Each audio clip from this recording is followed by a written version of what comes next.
G'day, it's Rob here again. Well, in this video I'm going to pull down this 1930s Schaublin 102 headstock and see what condition it's in. If it's in better condition than the one I've already got, well, I'll use it. If it's not, well, I'll just maybe swap a few bits. So you can come with the ride and see what's involved. Whenever you work on this sort of stuff, it's best to do it on the bed. So I've got the old bed here that came with it. I'll put the headstock on and we'll work on it like that. You might say, well, why would you need to have the bed to hold the headstock when you can just work on the headstock alone?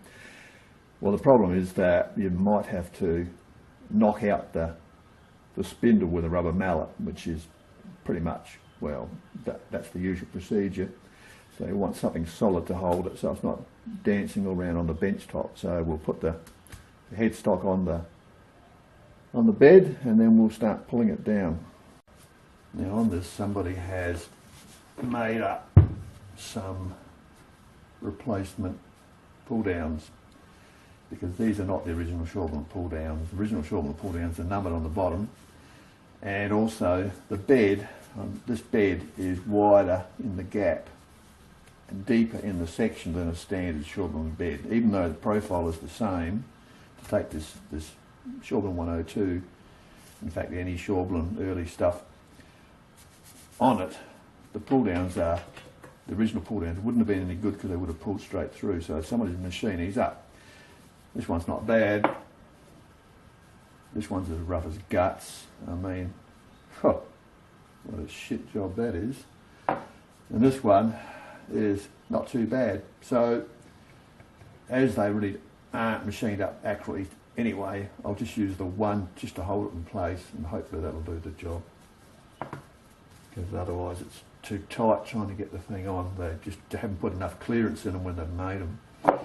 You can see on here that the headstock is marked 65, which is what all the Schaublin stuff is numbered, and you can always tell it that way if it's genuine or not. Alright, we'll use the best of these. That's not going to fit properly either. That one's too loose. God, that one's not bad, we'll use that one. Stuff's all over the place. Same as this, somebody has welded a handle onto the pull down shaft, the cam lock. This is how it originally would have been, and would have just had a hole in it. The even earlier ones have a square section on them, so that they basically just take a shifter and you just pull them up with that. I mean, somebody put a handle on them, God knows what reason. That would be the original cam lock, I would think, looking at it. Hard to tell, probably. And I'll just machine that weld off, and I could probably salvage that, I think, with a little bit of care and careful machining. So, alright, we'll see what we can do here.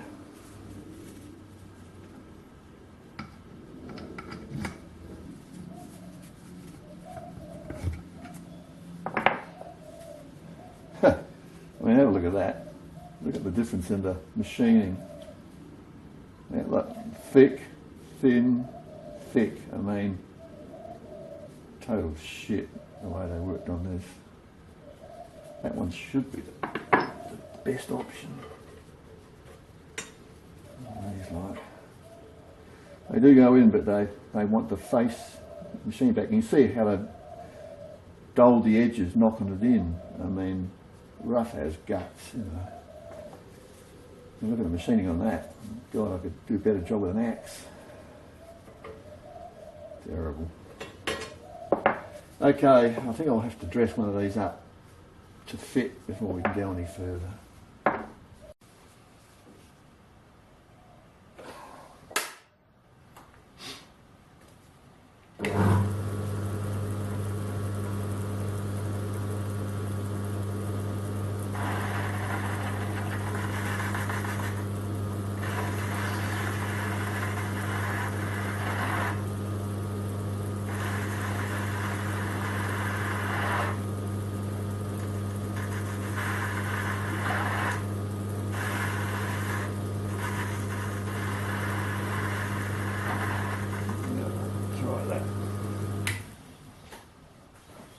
Well, after a bit of machining on those really dodgy pull downs, I mean, I was so out of whack.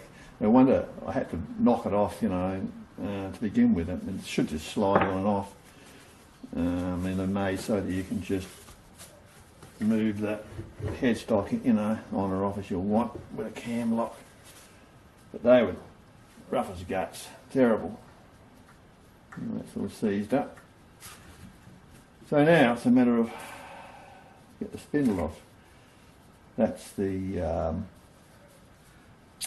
oil slinger guard, stops oil spraying off the front part of the spindle. That's okay.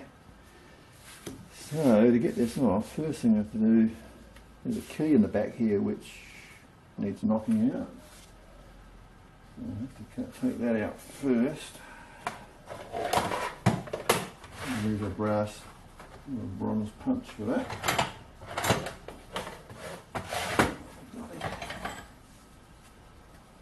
We can just lift that up.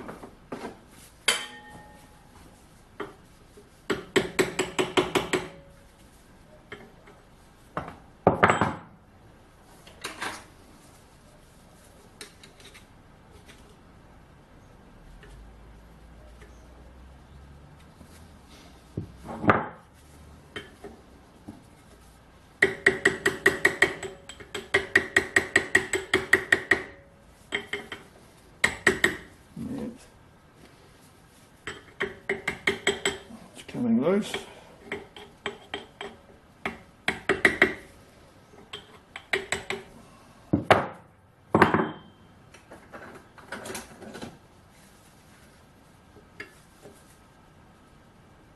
Gotcha.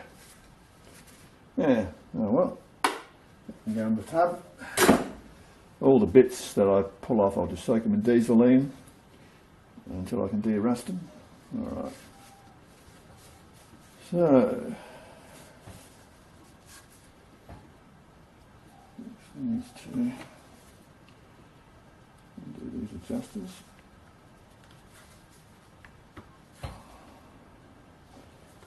There are adjuster screws on the front here. And do them. Blocking screws for the adjuster, I should have said.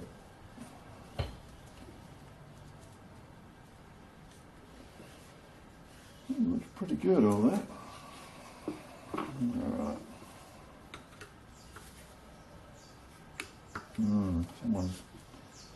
Someone's butchered around on this.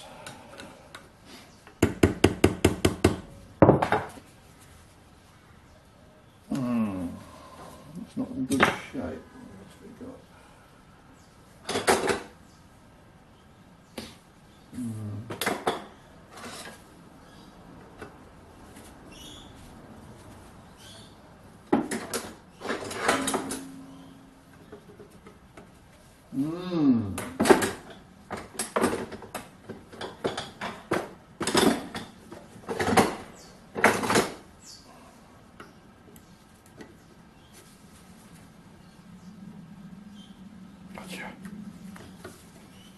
Gotcha.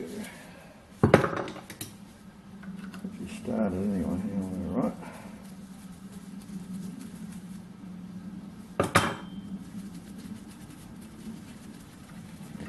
Okay. Oh, that looks original. Now the spindle.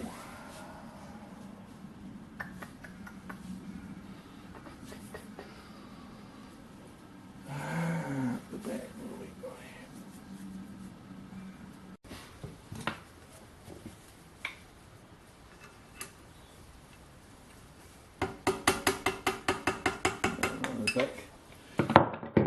The back thrust bearing adjusters come loose, and that's good. There's no lock on these. I've changed the design. The earlier ones had a locking screws, which were almost impossible to get to because it's recessed.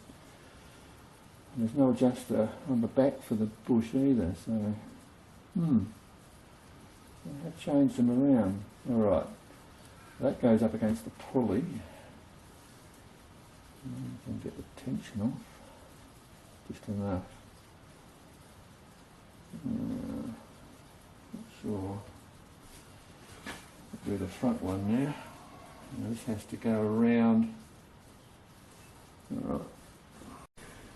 Now these have these front adjusters. This is the main one. Got a hole which I normally put a drill bit in. That one's good. That will do it. Just enough to you can screw that back. And this will let the spindle come out.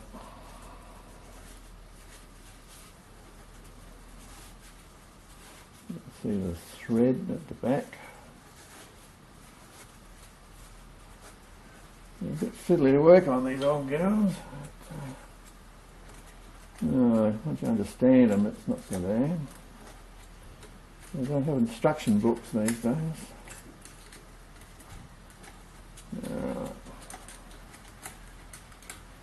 I'm hoping the spindle's in good shape.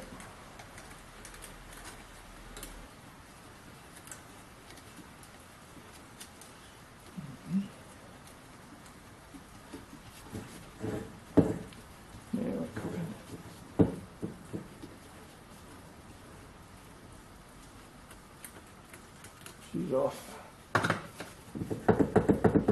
Now the spindle should knock out. You can see there's already some end play there.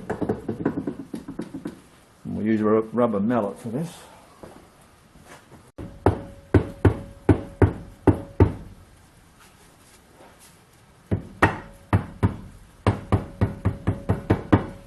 Before we can do that, I might just clean up around the back here a bit.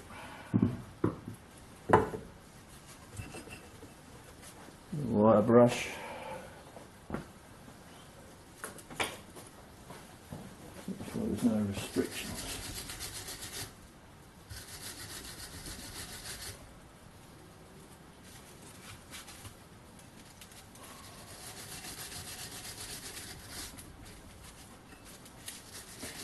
There's a certain amount of rust on this old girl. You have to allow for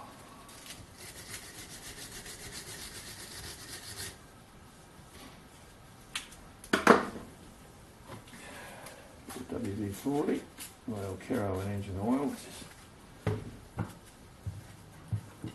mind mix. Through the Brillo pad a bit. That looks looking good. Alright, now way of business.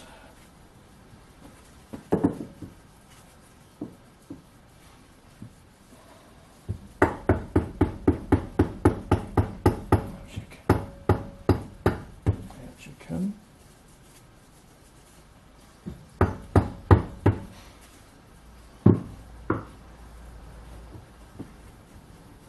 Now we're business. They're all important.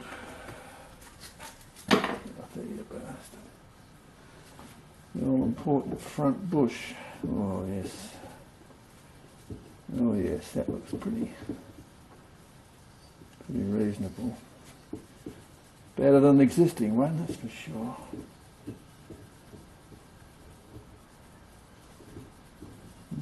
Way better.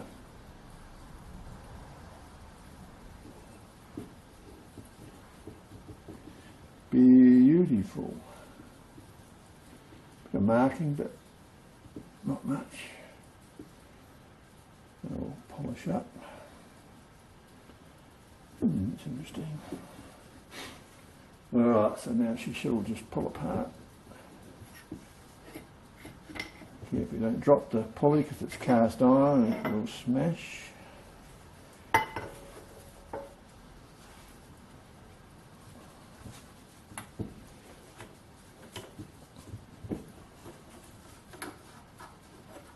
Alright, that's the front adjuster out. Now that pulley should come out.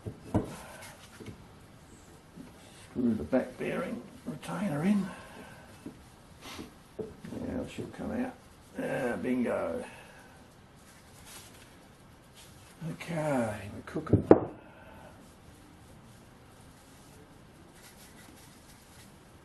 So they don't have, they've moved the adjuster.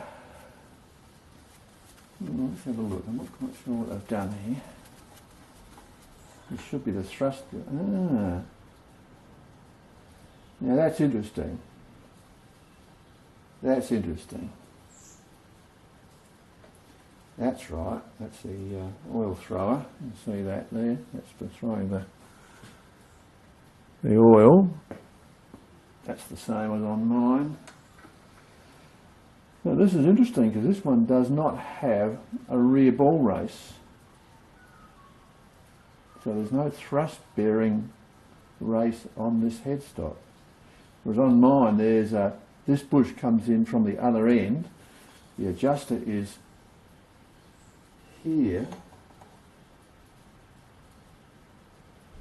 for the bush, which is crushes in, and there's also another adjuster here for end play for a ball race, for end thrust. Now if you use a setup like this, when you put a big load, without a ball race, when you put a big load on the spindle, and I've heard that old Schaublins did this, if you put a big load on the spindle, the taper on the front bush will actually start to seize up because of the load, because there is no ball race at the back to take all the thrust, you see. So this being an open headstock, the thrust is basically held in two places: the front taper bush, and the back. Now in this case, all the thrust has been taken on the front only, because there is no actual thrust force going onto this. Is purely a locating bush. So this is why some of the old Schaublins, as I said, used to put a big end thrust on them, like centre drilling. They would lock up. I know people, I've had people can me for saying that, but that's exactly what happens, and this is exactly why it happens. So I'm totally redeemed on this score. So that's what you've got. Really interesting to see. Because as soon as I saw there was no adjuster on this back section, I thought that's pretty damn odd. So it may be that this is actually an earlier model than mine, and that the thrust washer, the thrust bearing and the ball race in the back went in later. So it's quite possible this is actually one of the really, really early ones, even though it's in better shape spindle-wise than mine. Yeah, this could be really, really early. The other thing here too is, we'll just check to see how much wear there is in the pulley centre. Now with these old Schaublins, the pulley is actually cast iron, and it's only located by one screw as far as side thrust goes. That's that bolt there, the screw goes in. If that comes loose, what happens is they then start to get wear, they slop around and they wear the centre. And my old one is a bit like that. I had to actually shim it with a bit of, well, actually tape did the job. So what's this one like? This is a, oh, that's good. That's good. That is perfect. That is good. Yeah, that is tight as a drum. So I might take the spindle. Yeah, I've got the option of using the spindle and pulley on the other one. I'm in a real quandary now which headstock to use, because if I use this headstock, it hasn't got the rear thrust bearing, and so it won't be as good in operation, but it's in pristine condition. I mean, yeah, top stuff. Oh, I'll dig a bit deeper. So the big question now is, are the spindles the same, seeing as the other lathe has got a rear thrust race on it? Thinking back, I'm trying to remember whether there was a lip on the spindle, or whether it just pushed against the back of the pulley. which I'm inclined to think is what happens. I'm pretty sure that the adjuster takes up the slot between the back of the back side of the pulley, this section here. It comes out and preloads against that, in which case the spindle will be the same. All very interesting. She's certainly tight and in good shape. I mean, this is way better than my old spindle. And I'd like to use this, but it's a pity it hasn't got the ball race. Unless I can retrofit the ball race, but then no, you can't, because this hasn't got a threaded rear on it. You would have to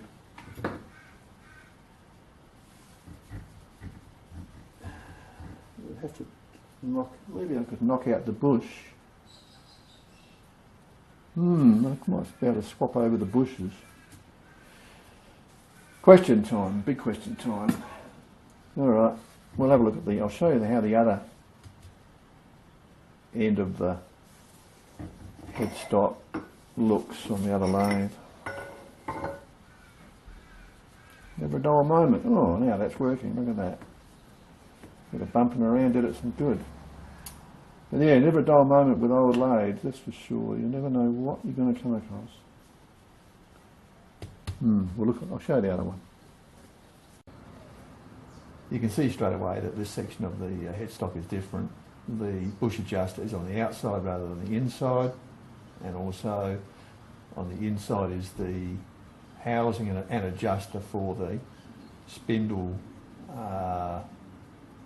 thrust race, ball race, which shares the end thrust on the spindle on both the rear and the front sections of the headstock, rather than everything going onto the front on the other one. Okay, we'll go back to the other one again.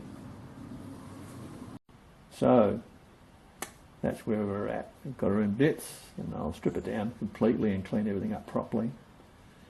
Then it's a matter of what I do as far as whether I use this for spare parts, whether I restore this and use it. I mean, the whole thing is really tight and good, excellent condition, but no thrust bearing, a big bummer. And I mean, that means that all, as I said earlier, all the load has been taken on that front taper, and if you put a lot of end thrust on them, they will slow down. I was told that by Schaublin owners years ago, many years ago, and that's why they put thrust races in the back of the headstock, open headstocks, because yeah, you want to spread the load, you know, off of just the front of the spindle. So we'll see what we do. I'll have to think about this. I think I'll get it working, and then maybe just swap them over and see how bad the problem is. But interesting stuff. All right. Well, I hope you found it interesting too, and there'll be more on this, I should imagine, down the track. Okay, that's it for me. See you now. Cheers.